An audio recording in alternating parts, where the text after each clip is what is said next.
Sa oras pong to, ulit anyayahan ko kayo na tayo ay manalangin sa ating gawain para sa pakikinig ng salita ng Diyos. Amen. Hallelujah. Dakilang Diyos Ama, salamat po sa oras pong to na kami ulit makakapag-aral ng iyong salita. Alam po namin na marami kang ipapahayag o fresh revelation na ipagkakaloob mo sa amin, sa bawat isa. At ako nga po, Panginoon, gamitin mo lamang ako, Panginoon, ng aking bibig, gamitin mo ko, O Diyos, para maibahagi na maayos, tama, Panginoong Sus, ang iyong salita. At sa mga makikinig, O Diyos, ganoon din, ihanda mo ang kanilang puso, kanilang isip, para lubusan nilang maunawaan at ma-receive ang revelation na nais mo para sa kanilang buhay. Maraming pong salamat. Sa inyo po namin lahat binabalik ang kapurihan. In Jesus' name, Amen. Amen. Palakpakan po natin ng Diyos. Napakaganda. Talaga ngayon ay unang araw, tawag dito, panibagong buwan, unang linggo ng June. Sipin nyo, nakaka-6 na buwan na po tayo. Talagang napakabilis ng araw, panahon. Bukas makalawa, sabi nga, magpapasko na naman. Di ba? Talagang napakabuti ng Diyos. Alam niyo po ba, ngayong panahon tayo talagang ang ating mensahe ay napapanahon dahil ngayon pabago-bago ang ating weather. Maaraw, mamaya uulan, araw, ulan. And then, ganun din. Marami rin pong mga sakit na nauuso na naman. Monkeypox. Napapakinggan niyo po ba na meron na ganung sakit? Kaya ngayon, ang pag-aaralan natin ay walang iba kung hindi health and wholeness through God's principle. Kaya dapat natin ngayong maunawaan ang ating buhay o ating pati pangangatawan ay kailangan maging malakas, malusog, masigla. Amen po ba? Talaga dahil sa panahon lang ngayon, pwede ka agad magkasakit, ubo o sipon. Kaya kailangan natin maging handa tayo. Sa pamamagitan ng salita ng Diyos, ito'y ating pag-aaralan ngayon. Amen po ba? Alam natin tayo niligtas ng ating Diyos na buhay sa tunay na kapahamakan sa impyerno.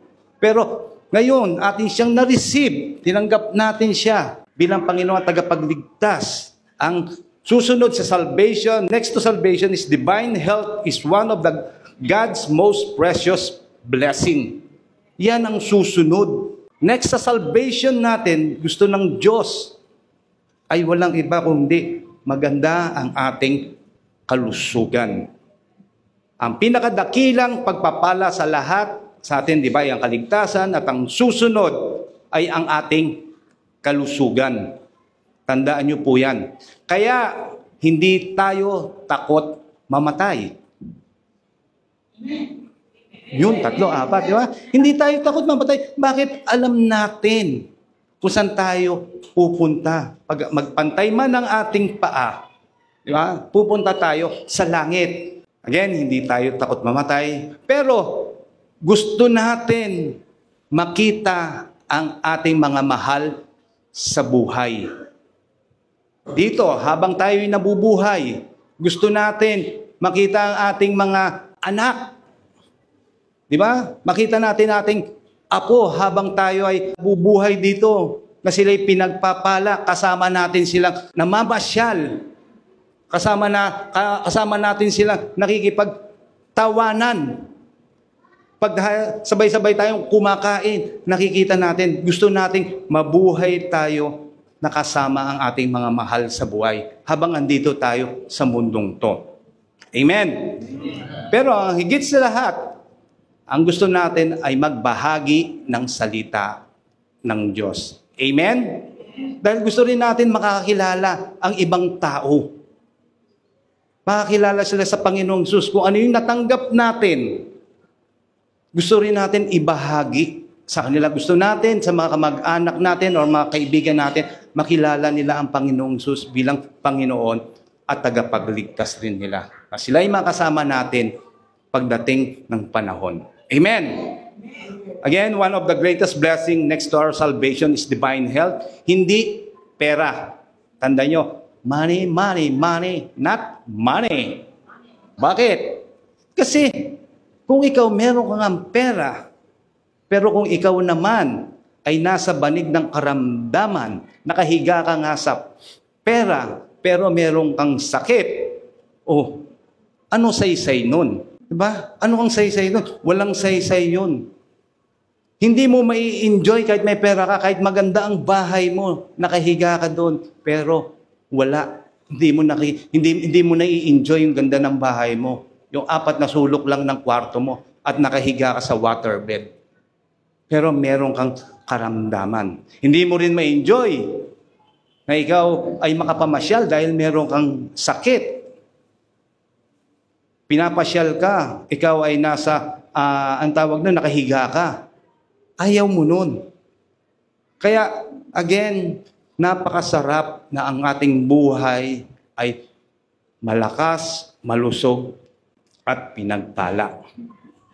Lalo na ngayon sa panahon daw talaga, pabago-bago ang ating panahon. Kaya ngayon, i-share ko sa inyo sa Word of God, ang pagkamatay ng ating Panginoong Hesus, pinurchase niya hindi lang ang ating kaligtasan, kung hindi ang ating pangangatawan, yung full redemption of our body, partially.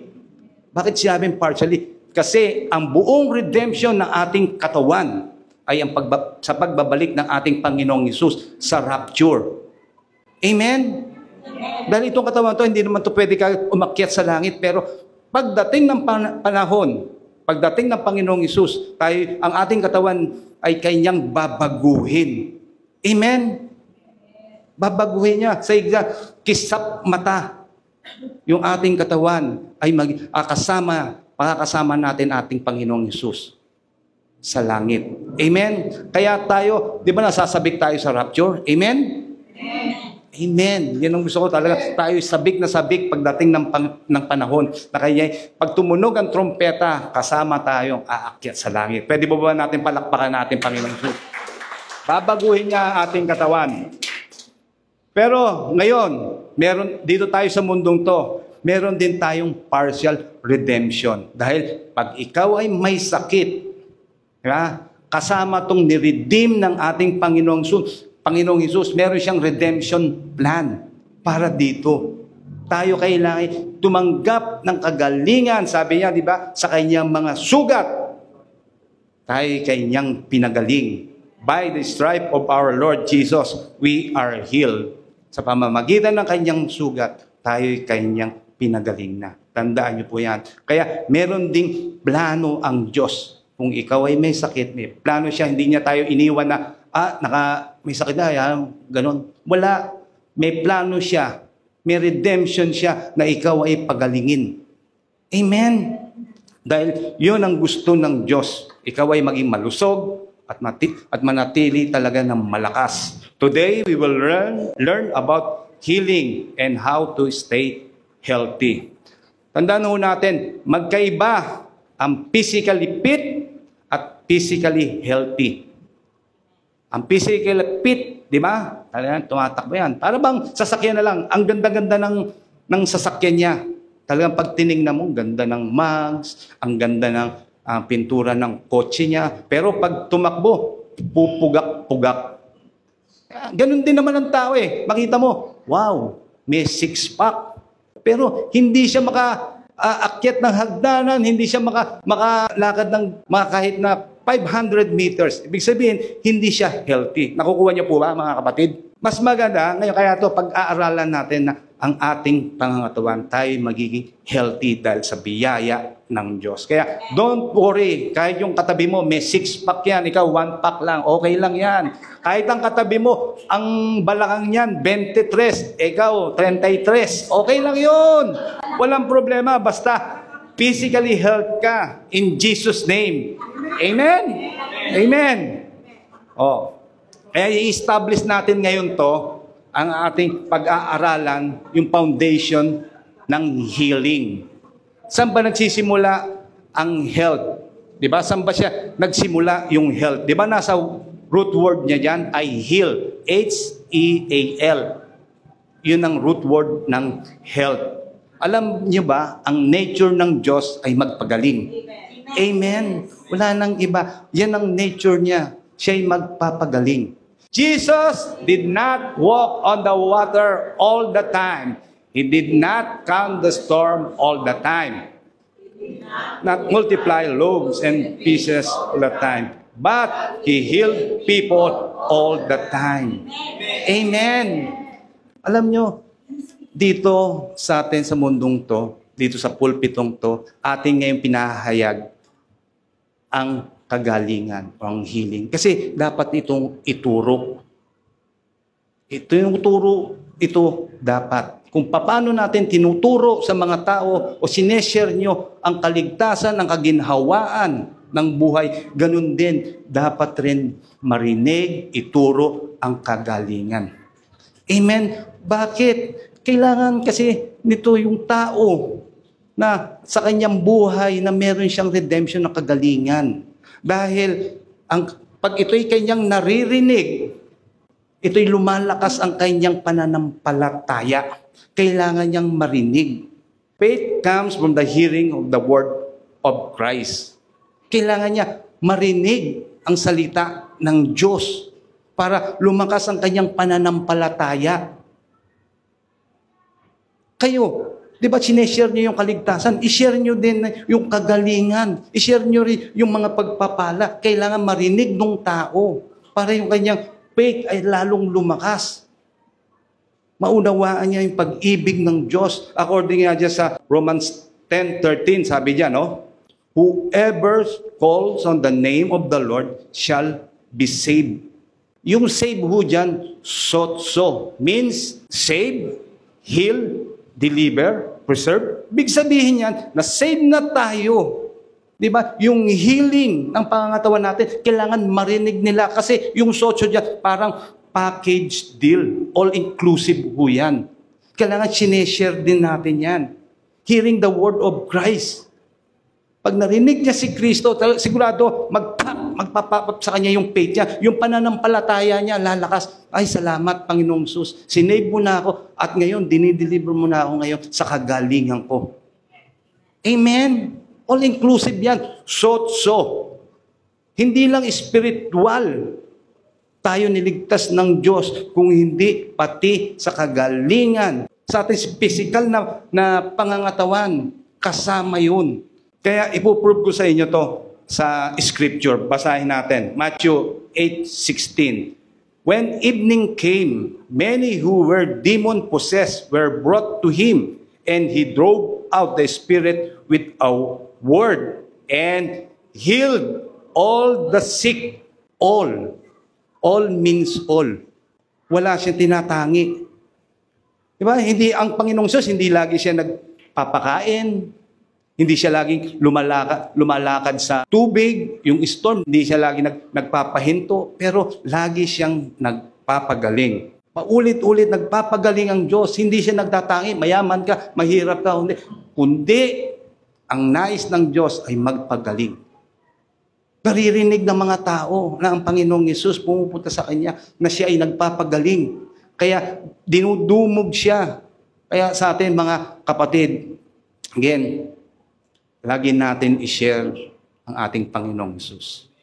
Amen? Pag narinig nila ang Panginoong Yesus at nireceive nila bilang Panginoong tagapagligtas nila, sotso means, di ba? All-inclusive. Pati yung pangangatawan nila, lalakas, lulusog. Amen? Dahil mayroong pananampalataya na nabuo sa kanilang puso, sa kanilang isip. Paulit-ulit yung all. Sa Greek ng all, alam niyo po ba? All din. Oh, tama? Ang hirap ba? Kaya pag nagsabi ka ng all, wow, nag-Greek ako. God's anointed Jesus of Nazareth with the Holy Spirit and the power who went around doing good and healing all who were under the power of the devil. Sa power sila ng devil because God was with him. Gusto talaga ng Panginoong Jesus ay magpagaling. Amen? Kung kayo di gumagaling, di ba? Baka meron kang problema. Walang problema sa Diyos magpagaling. Ha? Gusto niya lagi talaga, ikaw ay gumaling, maging malakas, maging malusog. Basta kailangan lang ay sumampalataya ka. Kasi, alam nyo ba, gusto ng Diyos talaga lahat gagaling. Pero pag ang tao hindi siya sumasampalataya, hindi siya naniniwala, hindi siya gagaling. Amen po ba? Sino may problema? Diyos ba o ikaw? Di ba? Di ba? Ikaw. Kasi hindi ka sumasampalataya. Di ba? Ganun lang kasimple yun. Kasi gusto ng Diyos lahat, lahat gumaling eh. Pero kung hindi sasampalataya ang tao, hindi siya gagaling. Pwede siyang hindi gumaling. Bakit? Hindi niya narinig ang Panginoong Hesus. Hindi mo na i-share yun. Amen? Mayroon din marami rin mga tao na sinasabi na hindi naman lahat gustong pagalingin ng Diyos. Eh. Meron ba kayong naririnig na ngayon na ganon? Hindi lahat gustong pagalingin ng Diyos. Oo. Pero alam nyo ba, mahinang argumento yan eh. Oo. Bakit? Katulad ng kaligtasan, lahat ba maliligtas? Di ba hindi? Pero gusto ng Diyos maligtas. Tama po ba? Gusto ng Diyos maligtas lahat.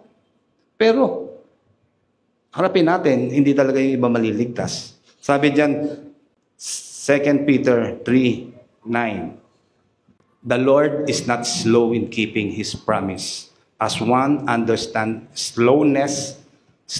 Instead, He is patient with you. Talagang haba ng pasensya ng Diyos, no? Not wanting anyone to perish, but everyone to come to repentance. Nakita niyo po?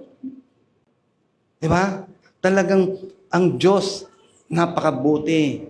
Talagang labing siya talaga. Ayaw niya mapahamak ang bawat isa sa mundong ito. Nagbibigay siya ng panahon para sa atin, para makarinig salita ng Diyos. Diba? Para maligtas ka. Kaya sabi nga niya sa John 3:16, for God so loved the world. Mahal niya ang buong mundo. Kasama ka, hindi lang ang mga pinilang mga Israel. Kung hindi, buong mundo, wala siyang tinatangi. Lahat ng tao, mahal niya. Siya'y namatay para tayo'y maligtas. Pero ulit, tanong ko ba, lahat ba tatanggap sa Panginoong Hesus? Lahat ba maliligtas? Di ba hindi? Simpleng-simple na nga lang po eh. Di ba? Pag tayo nag-share, tanggapin mo ang Panginoong Hesus bilang Panginoon tagapagligtas mo. Tsaka na lang. Oo.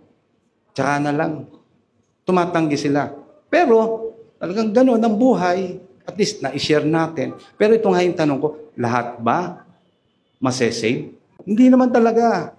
Pero dahil nga sa pagmamahal sa atin ng Diyos, gusto niya masave tayo. In the same manner, ganun din. Gusto ng Diyos at tayo'y gumaling. Kung meron kang sakit, gusto ng Diyos magaling ka.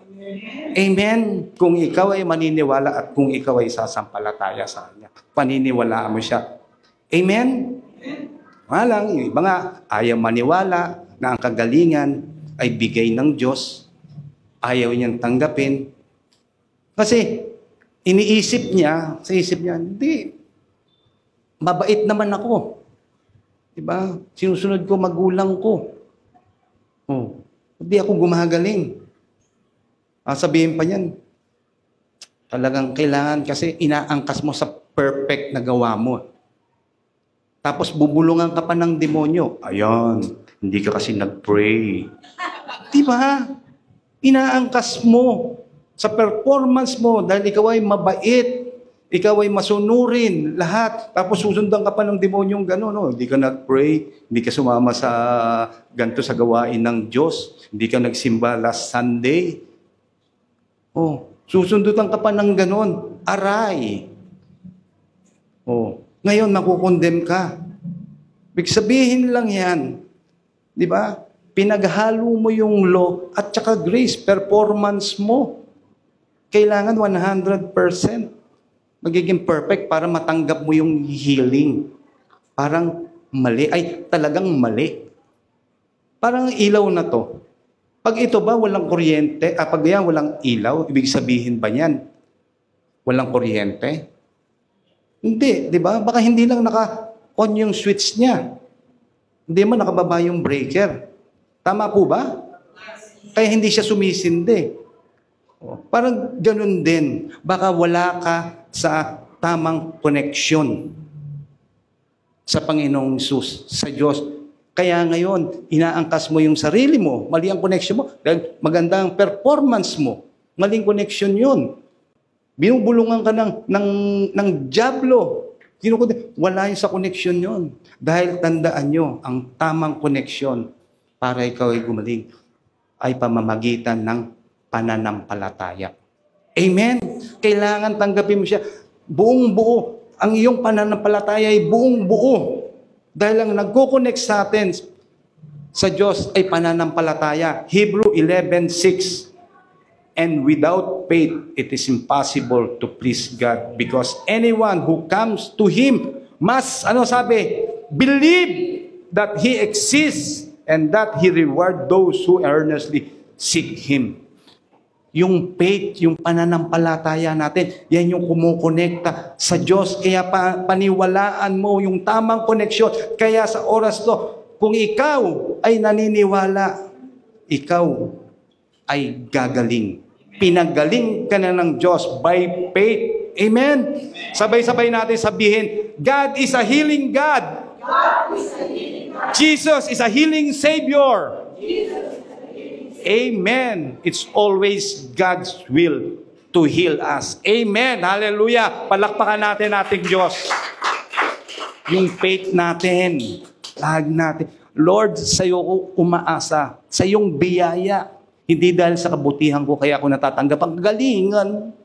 Di ba? Kung hindi, sa iyong biyaya lamang, Panginoong Hesus, doon ako umaangkas. Sa biyaya mo. Amen. Lucas 5:12 hanggang 13. Nang si Jesus ay nasa isang bayan, nakita siya ng isang lalaking ketongin. Nagpaterapa ito at nakiusap, Panginoon, kung nais po ninyong ako'y inyong mapagaling at magawang malinis. Hinawakan siya ni Jesus at sinabi, nais kong gumaling ka at luminis at noon din nawala ang kanyang ketong. Isipin nyo, gusto nun ng Diyos na tayo talagang gumaling. Talagang ang puso niya ay para magpagaling. Lumapit ang kitongin sa kanya. Pero, tinanggihan ba siya ng Panginoong Hesus? Tanong ko sa inyo. Hindi. Diba? Siya ay nanampalataya, alam niya na siya ay pagagalingin ng Panginoong Hesus. Diba? Kung ibig mo, sabi niya. Pero, sana po, pag magpe-pray tayo, wag ho tayong, Lord, kung kalooban mo, pagalingin mo po ako. Kung hindi po, okay lang. Ba? Okay lang. Alam niyo yung ganung prayer? Prayer ng walang pananampalataya. Kailangan kagad ang pananampalataya mo, yung faith mo, nakadirekta kagad sa Panginoong Hesus. Talagang inaangkin mo na yung kagalingan. Lord, alam kong pinagaling mo na ako. Naniniwala ako na gusto mo kong pagalingin. Ako ay malakas, malusog, masigla. Amen? Kaya huwag kang magduda sa Diyos na kaya kanyang pagalingin. Pagdudahan mo lang yung sarili mo. Dahil, again, umaangkas ka sa sarili mong kalakasan, sa sarili mong bait. Nais mong ma-receive yung kagalingan mo dahil sa kabutihan mo, sa mga performance mo. Lord, pagalingin mo po ako dahil mabait naman po ako. Umaangkas ka sa performance mo. Amen? Dapat hindi ganun. Dapat tayo maangkas tayo sa perfect na ginawa ng Panginoong Hesus sa krus ng Kalbaryo dahil ang kagalingan natin ay regalo. Amen? Regalo ng ating Panginoong Hesus na ginawa niya sa krus ng Kalbaryo.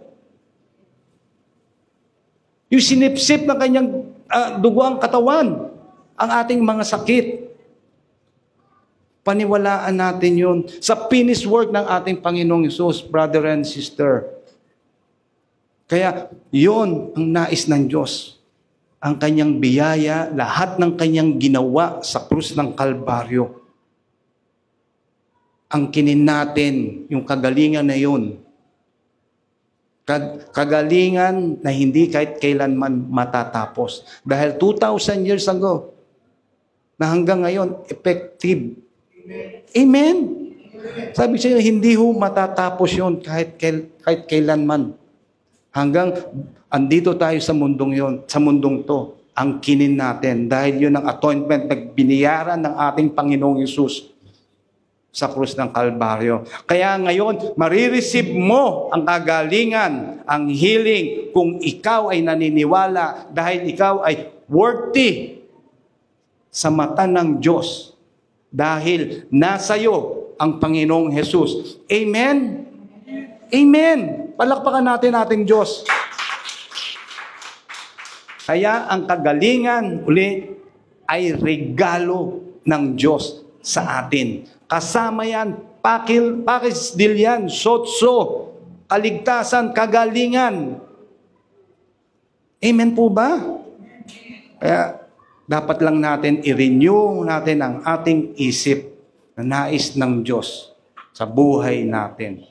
Na tayo'y malakas, malusog ang ating katawan. Parte yan na binayaran ng ating Panginoong Hesus. Amen? Basta paniwalaan natin, believe, always believe in the finished work of our Lord Jesus. Alam niyo ba, ang lahat ng mga pinagaling ng mga Panginoong Hesus, hindi perfect. Di ba, mga makasalanan?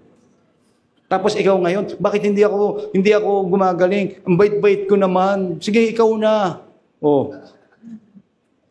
Umaangkas ka sa sarili mong lakas. Ganyan kasi mag-isip ang mga tao. Kailangan, pag may ginawa siya, kailangan merong kapalit. Scratch my back, I'll scratch your back. Pero hindi ganun ang gusto ng Diyos. Gusto ng Diyos, maniwala ka sa Kanya, manampalataya ka sa Kanya, sa tinapos na gawa niya sa krus ng Kalbaryo. Amen? John 3, verse 2. Beloved, I pray that you may prosper in all things and be in health just as your soul prosper. Sipin nyo, hindi lang spiritual ang gusto ng Diyos na ikaw pagpalain. Kung hindi, saan? Sa health, sa kalusugan. Yan ang gusto ng Diyos. Kaya, dapat tayo manatiling malusog. Tayo magiging laging malakas ang ating pangangatawan. Dahil, paano ka naman makakapag-share kung ikaw lelembot-lembot? Ay, alam mo, mahal na mahal ka talaga ng Diyos. Paano paniniwalaan naman yan? Lelembot-lembot. Kaya yung health mo, alam mo, ganito ko, hulaan mo, ilang taon ako. Hulaan nyo. Diba? Diba? Diba? Yan ang mga gusto ko sa beloved. Diba? 55 na po ako. Kung nakikita nyo ako dyan sa video, I'm 55. Diba? Pero kayo na po, kumukha akong 55. 55. Yan, kumakaway ako. Alive yan. Diba? Kayo na po. Kasi yan ang gusto ng Diyos. Healthy tayo. Kasama kasi sa binayaran ng Panginoong Jesus, lagi tayo nakangiti. Amen. Amen.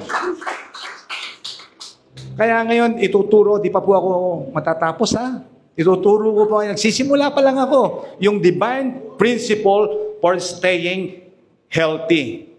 Yan. Number 1, honor the Lord's broken body. Nagtataka ba kayo kung bakit ang mga Kristiyano ay may sakit?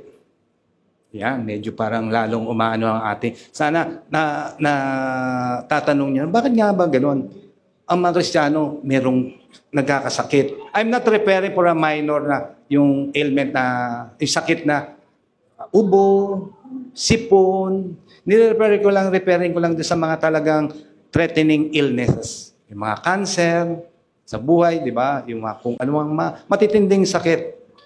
Di ba? Yung mga Kristiyano, Pero sa mundong to, kung ang mga tao nagkakaroon ng matitinding sakit, pero hindi na tayo magtataka kung yung taong yun naman ay wala sa Panginoong Yesus. Bakit? Kasi wala silang proteksyon. Tayo ngayon, nagtataka tayo ngayon, ba't may mga Kristiyanong may sakit? Pero di ba dapat may proteksyon sila sa Panginoong Yesus? Kaya ulit, hindi na tayo magtataka. Pag ang isang taong may sakit na walang Kristo, meron siyang sakit na gano'n. Pero tandaan natin, meron tayong proteksyon sa ating Panginoong Yesus. Ngayon, tayo mga believers, kahit na may sakit, ito hindi ko masasagot sa human experience. Okay? Kung hindi sa Word of God. Hindi ko po ito masasagot nung talagang ito lang ang experience or nakikita lang natin sa mga tao. Kung hindi sa experience na isang tao, kung hindi sa Word of God. Dahil ang Word of God ay isang pundasyon natin. Ito ang pundasyon na nagbibigay sa atin ng kalakasan, tibay sa ating pananampalataya. Kaya sasagutin natin yan from the Word of God. Kung bakit may sakit ang Kristiyano. Ang sagot dyan, 1 Corinthians 11:29 hanggang 30. For he, basahin natin sabay-sabay. For he who eats and drinks in unworthy manner eats and drinks judgments to himself, not discerning the Lord's body. For this reason, many are weak and sick among you, and many asleep.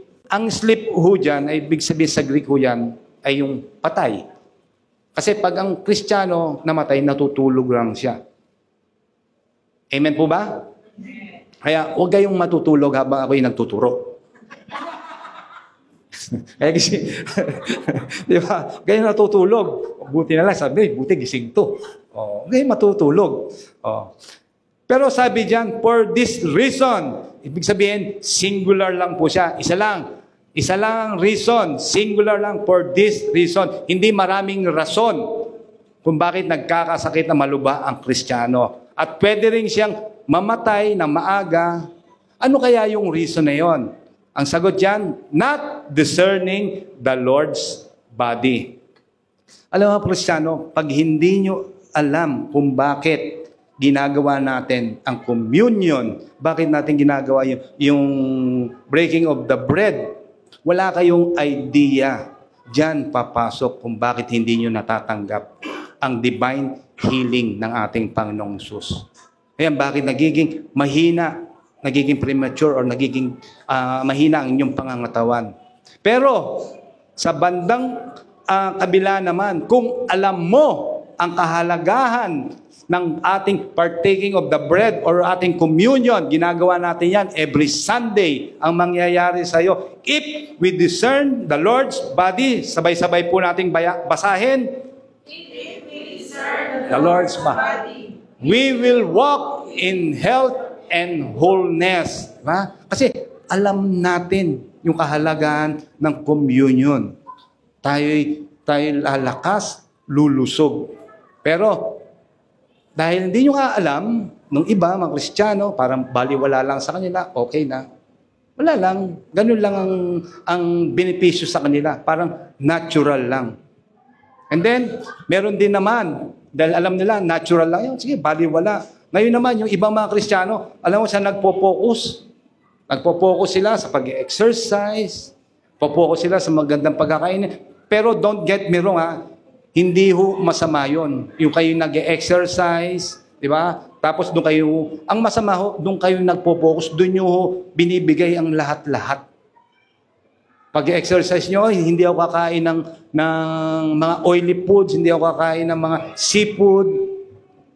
Kailangan lang kainin ko yung mga gulay na halos para ka ng kambing, di ba? Para ka ng baka, para maging healthy ka. Again, iba yung physical fit, di ba? Sa healthy. Alam nyo ba sa Mediterranean, di ba gano'n? Halos sila, puro gulay din ang kinakain. Pero again, don't get me wrong, hindi ho masama yun. Kung gumagawa kayo, nag-exercise kayo, kinakain nyo, ganun lang, di po kayo kumakain talaga ng mga oily food, okay lang po yun. Pero dapat natin isipin na secondary lang po yun. Amen? Secondary lang. Dapat tayo magtiwala tayo sa ginawa ng ating Panginoong Hesus. Doon tayo nakapokus sa Kanya. Sa Kanya lahat ang ating kalakasan, sa Kanya lahat ang ating kalusugan. Ito'y binigay niya. Ito ay regalo sa atin. Hallelujah!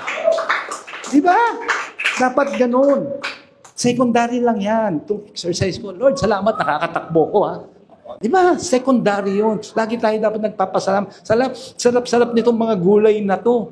Oh, dapat tayo talaga nakapokus tayo sa finished work ng ating Panginoong Hesus. Amen. 2 Corinthians 10:4.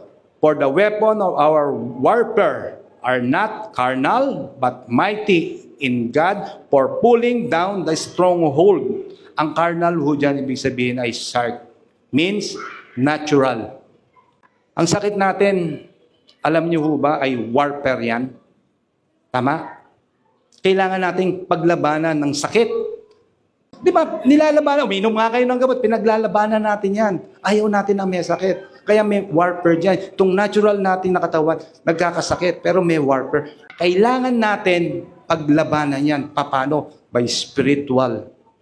Sa ating spiritual na kalakasan. Ipuprove ko po sa inyo yan na dapat nating labanan. Dahil dapat mas mataas ang ating spiritual level kaysa sa natural. Tama po ba? Dapat ang ating espiritu ay mas mataas. In the name of Jesus, ngayon, lagnat, umalis ka sa aking katawan. In Jesus' name, tinapos na to ng Panginoong Hesus sa krus ng Kalbaryo. Amen? May warfare kasi doon. Kaya lagi natin ating isipin, mas mataas ang ating spiritual level kaysa sa natural mind natin. Diba? Dapat mas mataas ang ating espiritu. Yung dati kasi normal lang tayo eh. Ang nabubuhay lang sa atin is soul and body lang eh. Kung ano lang gagawin mo. Kung ano yung masama, sige, okay lang. Pero ngayon, yung espiritu mo, kaya hindi ka na nga nakakapagsalita ng masasama, hindi ka na gumagawa ng mga maling bagay, dahil yung espiritu mo, lumalaban na. Alam mo, mali yan. Nasa akin ang Panginoong Hesus. Ganun din ang warfare natin. Sa sakit, paglalabanan natin, dapat yan, spiritual. In the name of Jesus, itong katawang kong to, malakas, malusog, masigla. Umalis ka, umalis ka, kung ano man ang nasa katawan nyo, lagi nyong utusan. Amen? Susunod din ang inyong katawan. Yung ngayon, nasa espiritu nyo, pumasok sa isipan nyo, inaksyon nyo. Ganon din dapat. Kaya again, ang ating battle sa ating sakit, tandaan nyo lagi, spiritual din. Utusan nyo, pag meron kayong nararamdaman na alam nyo ngayon, pabago-bago ang klima, in the name of Jesus, diba? Ako'y malakas. Hindi ako magkakasipon-sipon. Umalis ka na dito. In the name of Jesus, wala kang karapatan sa aking katawan. Ganun po. Ibig sabihin, pinuproteksyonan mo na kagad ang iyong sarili. Umangkas ka ngayon sa biyaya ng Diyos. Amen? God has ordained Holy Communion as a key channel of health and wholeness for His people. Sa early church, alam niyo ba, na palagi ginagawa ang communion? Lagi sa kanilang pagtitipon, ginagawa nila yon. Pag lagi silang nagkikita, sabi diyan sa Acts 2:42, they devoted themselves to the apostle teaching and fellowship, to the breaking of bread, to prayer. Ibig sabihin, lagi silang nagbe-breaking of the bread pag nagkikita sila. 43, everyone was filled with awe at the many wonders and signs performed by the apostle. Every day, they continued to meet together in the temple court. They broke bread in their homes and ate together with glad and sincere heart. Talaga lagi, pag ang mga apostle or meron silang gathering, nagkakaroon sila ng breaking of the bread, alam nila yung major. At alam nila kung ano yung big deal sa Diyos, kailangan big deal din sa kanila. Kaya ngayon, nakakatanggap sila ng signs and wonder. Ganun din dapat tayo. Pag alam natin yung breaking of the bread natin, alam natin, Lord, alam kong meron kang gagawin sa akin. Kung ako'y kahit walang sakit, lalo mo akong palulusugin. Amen. Lalo mo akong palalakasin. Talaga nasasabik tayo pag darating ang breaking of the bread sa communion natin. Dahil may gagawing himala ang Diyos. Amen. Alam niyo ba, mga panahon doon, or hanggang ngayon, yung justification of faith, talagang ina-under attack yan ng kalaban, ng devil. Ganon din ang communion, ina-under attack yan. Ina-under attack yan na, kay maniwala, tinapay lang yan. Ganon lang yan. Pero dapat nating pahalagahan. Alam niyo ba, merong dalawang reason sa ng teaching sa communion na mali. Yung number one, yung transubstantiation. Ito yung pag hinawakan mo yung tinapay, pati yung dugo, ito'y nagiging literal na katawan ng Panginoong Hesus at nagiging literal na dugo. Isipin niyo yung turong yun. Hindi pag ganun turo para tayong kanibal. Kaya di ba sabi nga, inaalala lang natin to. Ito'y simbolo. Hindi po yun. Hindi tayo kanibal. Hindi nagiging tunay na katawan. Yung tinapay na yon at yung wine. Hindi nagiging tunay na dugo. Ito'y simbolo lang. Pero ang turo nga yun, nagiging ganun daw. Nagiging isang tunay talagang na katawan ng ating Panginoong Hesus pag kinain nyo. Pag ininom nyo yung wine talagang dugo. And then, yung number 2, yung Holy Communion, ginagawa lang niya, parang may ritual lang. Yung sinasabi niya, baliwala lang. Hayaan mo lang yan. Wala lang yan. Dilipas din yan. Wrong teaching po yun. Dapat natin pahalagahan ang breaking of the bread, yung communion natin. Kaya, dapat nating i-restore yun. Paniwalaan natin yung communion. Ito yung ating mga natututunan dito sa salita ng Diyos. Dahil pag natutunan natin ang breaking of the bread, ito'y makakapagdagdag sa atin ng taon, sa ating buhay, magiging malakas tayo, di ba? Pag malakas ka, malusog ka, madadagdagan ang buhay mo. Dahil ngayon, isipin yung ang mga bata pa lang, talagang namamatay na. Pero lagi yung ginagawa, ang breaking the bread, lagi yung inaalala. Di ba? Hahaba ang ating buhay, tayo magiging malusog, malakas. Amen. 1 Corinthians 11:29 hanggang 30. For he who eats and drinks in unworthy manner, eats and drinks judgment to himself, not discerning the Lord's body. For this reason, many are weak and sick among you, and many sleep. Alam niyo ba yung dati, pag ako naisip ko to, ito palang breaking of the bread, isa lang parang forgiveness of sins lang. Pinatawad lang akong ng Diyos sa aking mga kasalanan. Wala na, yun lang. Pero meron palang dalawang elemento talaga yan. Meron siyang dalawa. Number one is yung blood ng ating Panginoong Hesus. How to discern the Lord's body? Yung blood. Ang wine ay sumisimbolo sa dugo ng ating Panginoong Hesus. Tayo kanyang pinatawad na sa ating mga kasalanan. Nilinis na tayo, binayaran na ng Panginoong Hesus ang ating mga kasalanan, tumulo sa krus ng Kalbaryo, pumatak ang kanyang dugo. Tayo kanyang nilinis. Tingnan natin sa Word of God, salita ng Diyos. Colossians 1:14. In whom we have redemption through His blood, the forgiveness of sins. Kaninong blood yun? Sa blood ng ating Panginoong Hesus. Nilinis na tayo. Niredeem na niya tayo. Ephesians 1:7. In Him, again, sino yung Him? Si Kristo, ang ating Panginoon.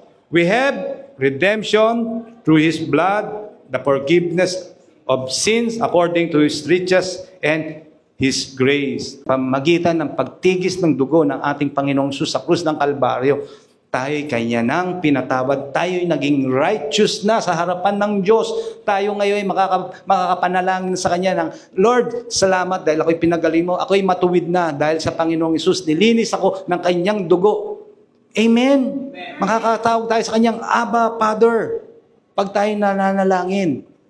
Dahil tayo'y matuwid na, ginawang matuwid tayo ng ating Panginoong Hesus. Amen? Pwede ba natin palakpakan ating Diyos na buhay? Hallelujah! Ganyan ang pag-discern sa ating dugo ng Panginoong Hesus. Binabalyo natin ang kanyang dugo. Amen. Talagang love na love natin ang ating Panginoong Hesus sa ginawa niya sa krus ng Kalbaryo. Pinakita niya doon na siya ang unang umibig sa atin. Amen. Ang pangalawang elemento, how to discern the Lord's body? The broken body, a symbol of bread. Yung tinapay, alam niyo po ba yan? Yung nagre-represent sa katawan ng ating Panginoong Hesus. Sabi diyan sa Mark 7, merong isang nangyari or event ang Panginoong Hesus at isang Syrophoenician woman. Sa Mark 7, 26 hanggang 28, pasahin natin. Ang babae ito ay isang Grego, sinilang sa Syrophoenicia. Nagmamakaawa siya kay Jesus na palayasin ng demonyo sa kanyang anak na babae. Sinabi ni Jesus sa babae, kailangan ang mga anak muna ang mapakain. Hindi dapat kunin ang tinapay ng mga anak upang ihagis sa mga aso. Alam niyo ho ba yung Syrophoenician woman dyan? Diba nagmakaawa sa Panginoong Hesus dahil meron sakit ang kanyang anak. Ang Panginoong Hesus, sabi niya dyan, yung tinapay o yung bread, ang tinawag dyan ay yung children's bread, ay para lamang sa mga anak. Ang sinasabi yan, sinisimbolo dyan, ay yung mga tumanggap sa Panginoong Hesus, ay yung andyan sa panahon na mga Israel. Ang mga Israel, ang mga Hudyo, para sa kanila lang daw yung kagalingan. Pero salamat. Bakit sumagot yung babae? Kasi yung babae dyan ay isang hintil. Hindi ho siya Hudyo.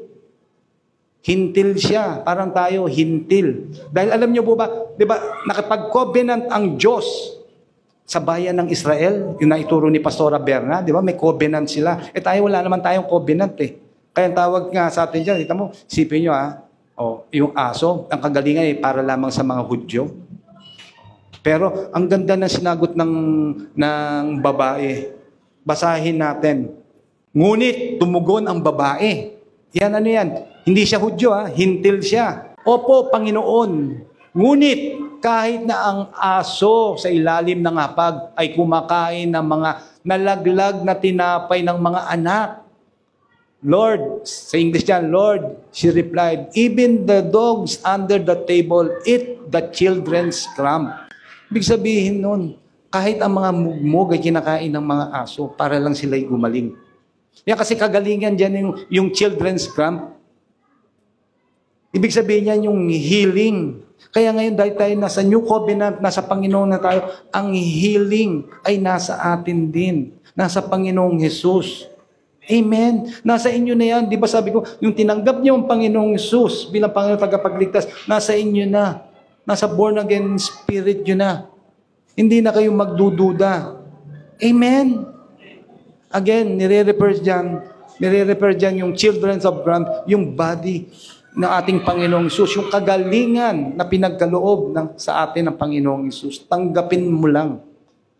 Amen. Alam nyo ba, ang disease ay galing sa demonyo, ang oppression ay galing sa demonyo. Yung possession, galing din yan sa demonyo, yung anxiety, depression, kung anong syon pa yan. Di ba? Galing sa demonyo, kung ano man gumugulo sa'yo. Ang kailangan mo lang ay healing, hindi deliverance. Ang kailangan mo, healing. Na-oppress ka, yung depression mo. Ang kailangan mo, healing. Ipuprove ko sa inyo sa Word of God. Acts 10:38. Tingnan nyo How God anointed Jesus of Nazareth with the Holy Spirit and the power, and how He went around doing good and healing all who were under the power of devil because God was with Him.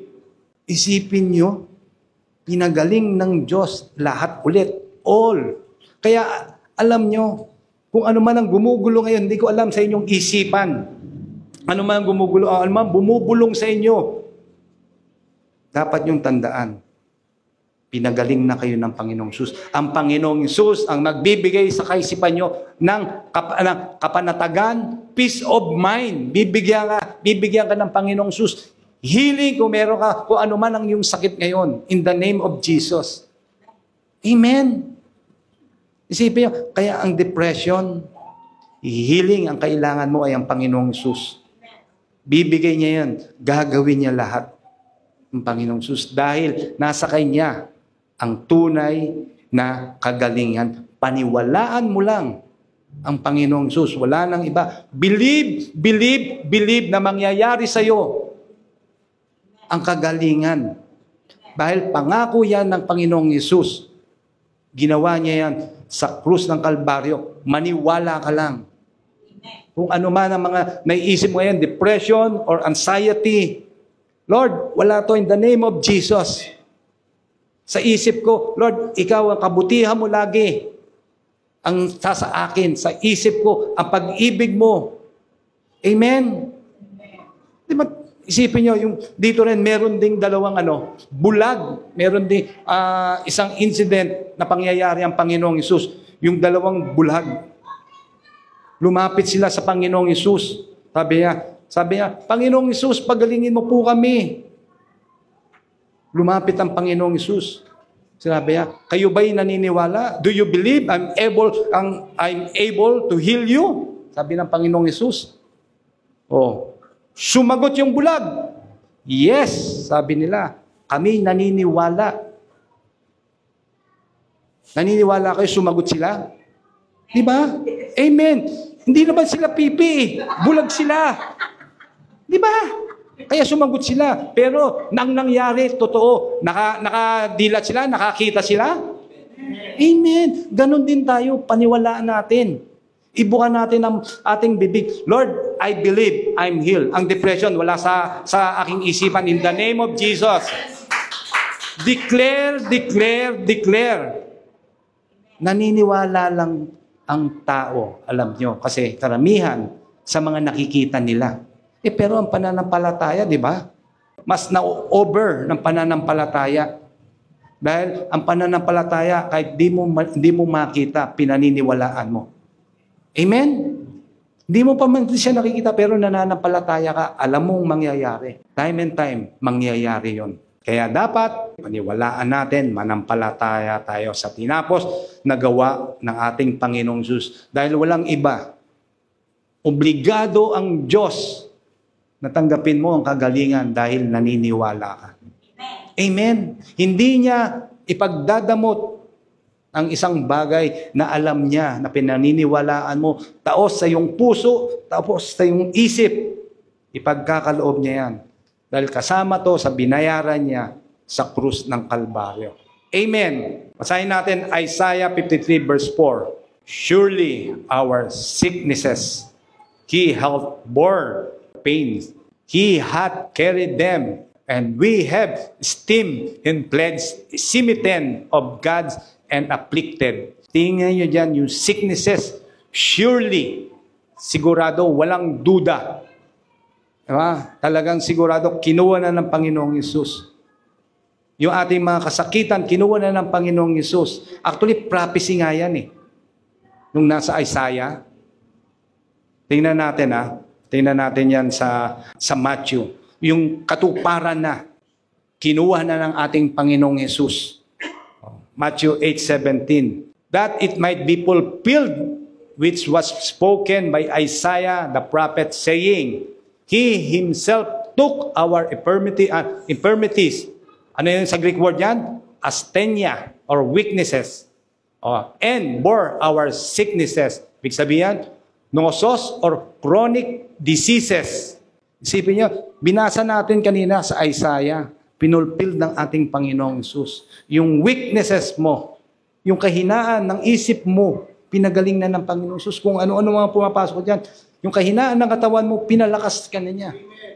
Yung chronic disease mo, yung mga talagang matindi, na sinabi na ng doktor, 1 minuto na lang ang buhay mo.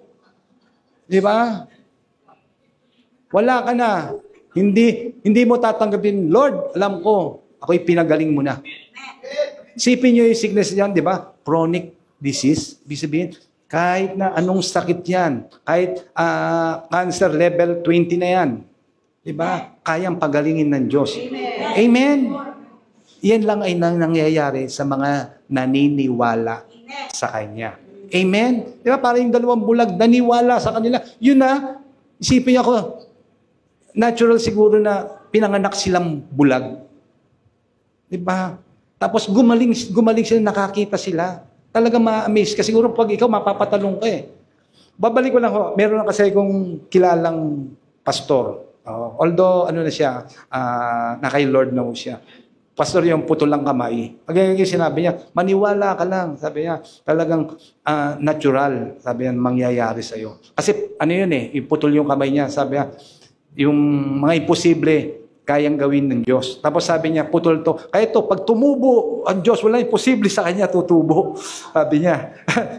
Nagtatawa. Pero wala naman imposible. Diba? Pero patay na siya ngayon. Nasa Diyos na siya. Pero natatawa. Parang yun lang sinasabi ko. Yung natural na may sakit siya sa mata. Pero sabi ng Diyos, makakita ka. Makakita ka. Ayan yung chronic disease na yan. Kung ngayon lang nakita ng doktor, diba?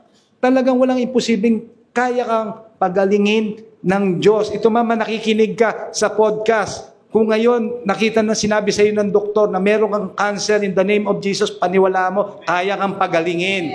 Amen! Amen! Nakukuha niyo po yung point ko? Diba? Natural na talagang bulag, tapos pinagaling. Ito, tumubo lang sa iyo yung cancer. Diba? Hindi natural yun.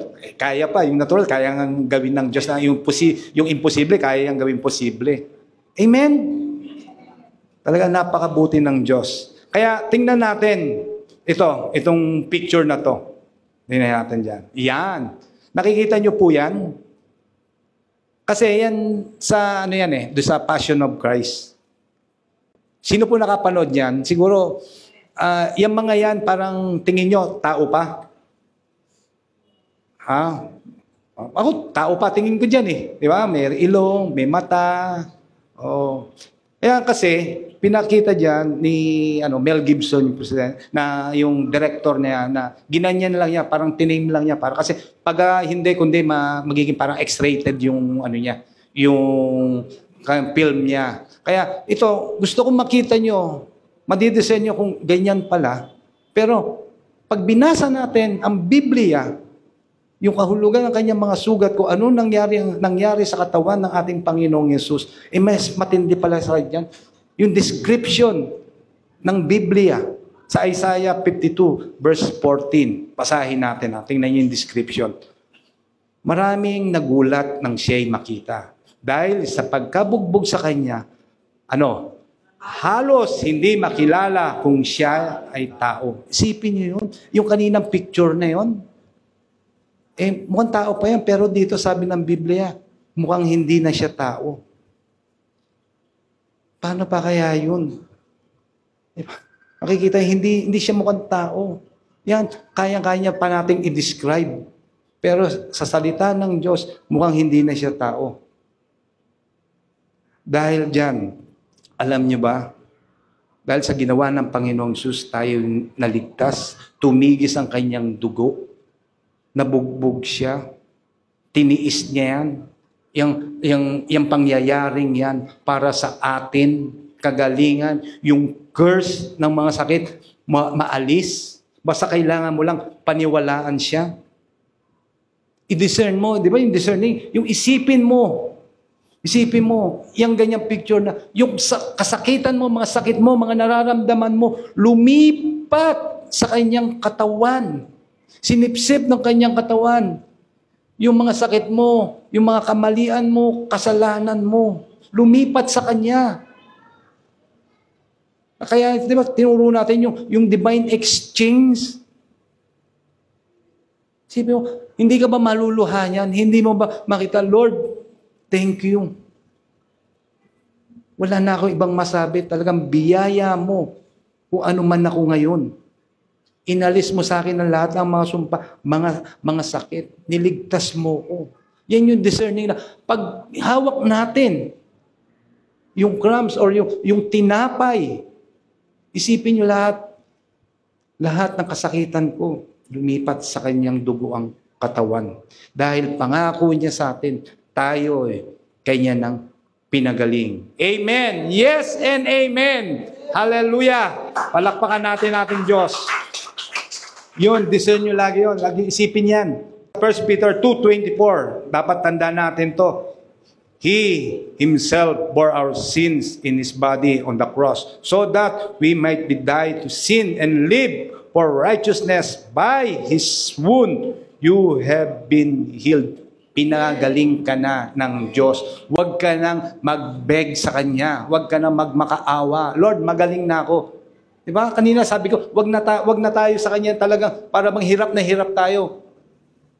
Lord, please naman, please. Hindi ganon. Lord, salamat. Dahil sa iyong mga sugat, nakikita ko to. Lord, lumipat na sa iyong dugo ang katawan. Ikaw ay nasugatan alang-alang para sa akin. Kaya kailangan natin yung kubre. Ano yung kubre? Know, understand, believe, and receive. Amen. Ganun dapat yung kubre. Kaya lagi tayo, paggabi, di ba, nagkukubre tayo? Kubre. Di ba, nagkukubre? Yun ang dapat nyo lagi. No, no, no, no, no. Naiintindihan ko. Naniniwala ko, na-receive ko na to.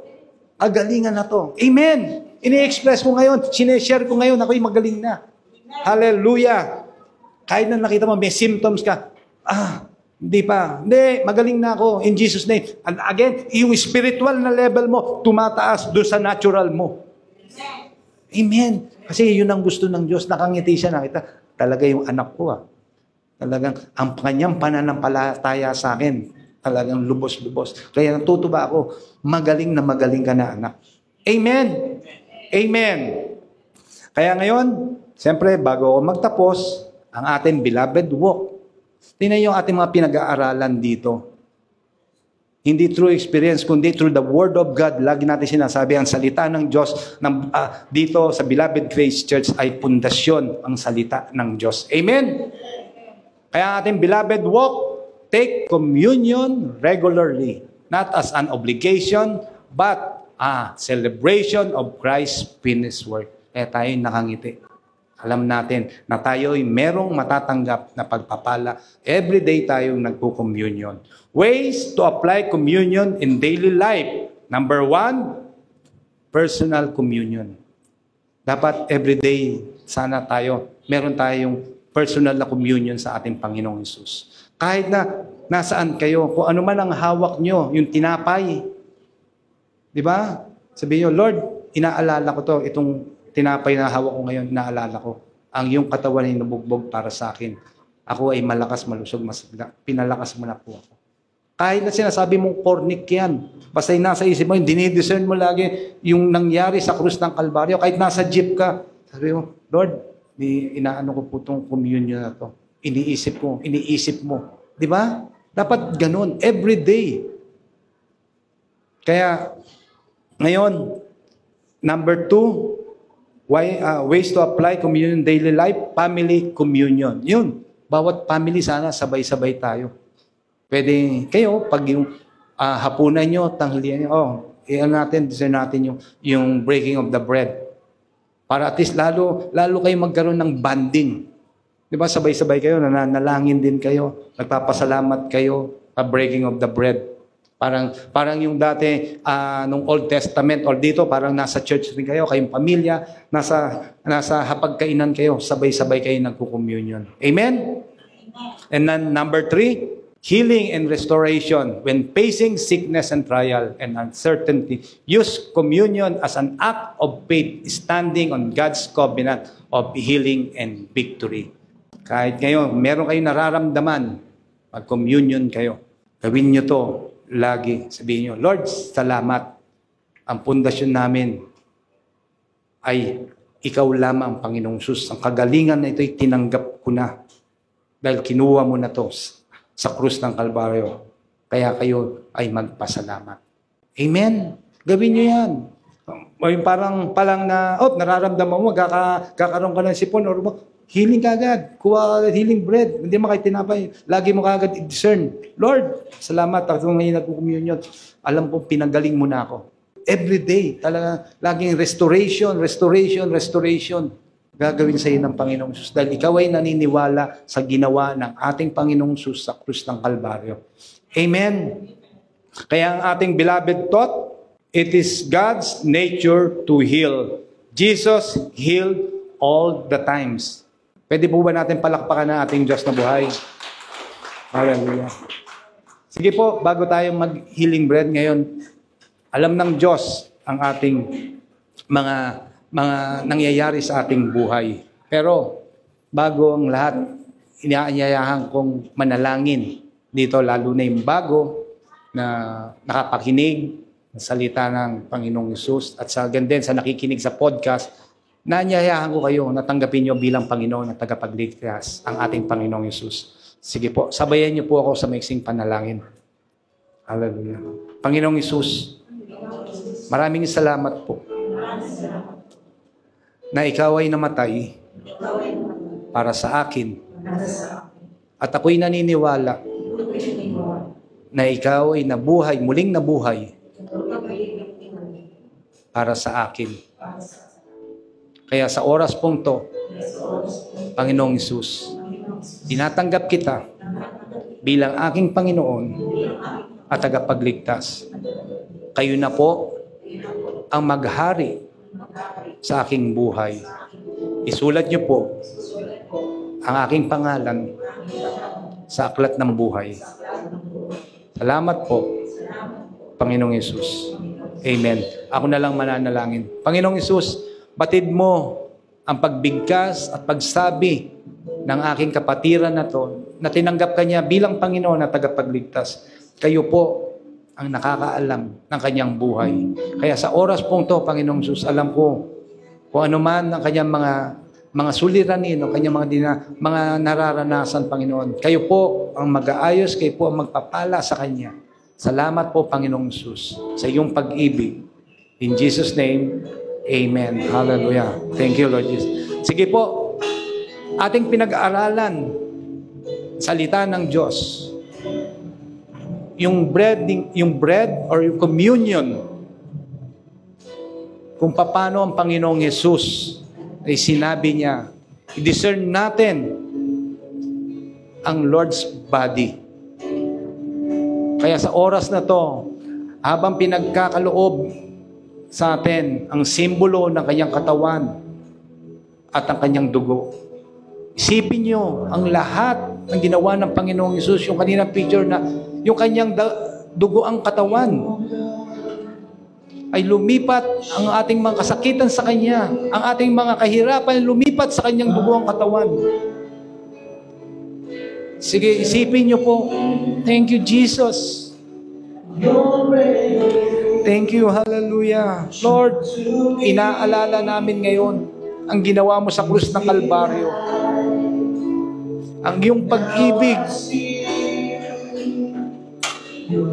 Lord, nakita namin, O God, na ang iyong katawan ay nabugbog, nasugatan, alang-alang para sa amin, O God. Thank you, Jesus, sa iyong pag-ibig. Hallelujah. Thank you, God. Lord, thank you, Jesus.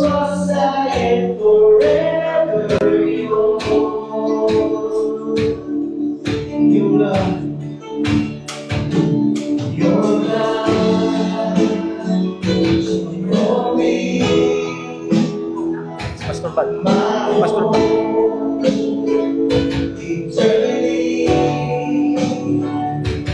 Your grace shown to me keeps me alive. Now I see it. Your broken body is my healing. Seamless nothing. Thank you, Lord. Redemption. Your chosen suffering. It's perfect life for me. Lord, your son. Alalahanin po natin ang ginawa ng ating Panginoon. Panginoong Yesus. The story in Acts chapter 8 wherein there's an Ethiopian eunuch at si Philip ay na-transport doon o teleported, and the Ethiopian eunuch was reading from Isaiah and was not able to interpret and ask Philip what this is all about. And this is all about what is written in Isaiah chapter 53 verse 5. He was wounded for our transgressions. He was bruised for our iniquities. The chastisement of our peace was upon him, and by his stripes we are healed. And this symbolism is a way of honoring the Lord's body. So we participate in this communion to honor the Lord for what He has done for us. Siya yung nagbigay ng kagalingan sa atin doon sa krus. Manalangin tayo. Maraming Diyos, nagpapasalamat kami sa iyong pagpapadala sa Panginoong Yesus dito sa lupa at doon sa krus ng Kalbaryo. Ay tinanggap niya ang lahat ng sakit at sakit para naman kami na nagsisampalataya sa kanyang tinapos na gawa ay magkaroon ng kagalingan. Maraming salamat sa iyo. Pinararangalan ka namin, o aming Panginoon, dahil sa kagandahang loob mo sa pangalan ni Jesus. Sabay-sabay po natin kainin.